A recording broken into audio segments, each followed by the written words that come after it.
ನಿಲ್ಸೆ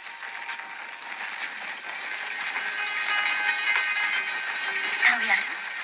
ರಾಜಕುಮಾರ. ಯಾವ ದೇಶ? ದೂರದ ದೇಶ. ಇಲ್ಲಿಗೆ ಬಂದ ಕಾರಣ? ದೇಶ ಸಂಚಾರ. ಈ ಅರ್ಧರಾತ್ರಿ ಎಲ್ಲಿಗೆ ಹೊರಟಿದ್ದೀರಿ? ವಿಶ್ರಾಂತಿಗಾಗಿ ಸ್ಥಳವನ್ನು ಹುಡುಕುತ್ತಾ. ಅಭ್ಯಂತರವಿಲ್ಲದಿದ್ದರೆ ನಮ್ಮ ಮನೆಗೆ ಬನ್ನಿ, ತೃಪ್ತಿಯಾಗುವಂತೆ ಉಪಚಾರ ಮಾಡ್ತೇನೆ. ಎಂಥ ವಿನೋದ ಪ್ರಭು! ಯಾವುದು? ಒಂದು ಹೆಣ್ಣು ಮತ್ತೊಂದು ಹೆಣ್ಣನ್ನು ಗಂಡೆಂದು ಭ್ರಮಿಸುತ್ತಿದೆಯಲ್ಲ. ವೃತ್ತಿಯಲ್ಲಿ ವೇಷಿಯಾದರೂ ನನಗೆ ಧನದಾಸೆ ಇಲ್ಲ.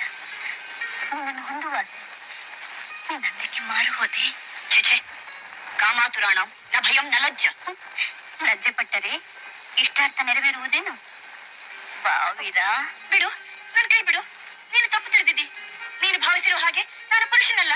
ನಿನ್ನಂತೆ ನಾನು ಹೆಣ್ಣು.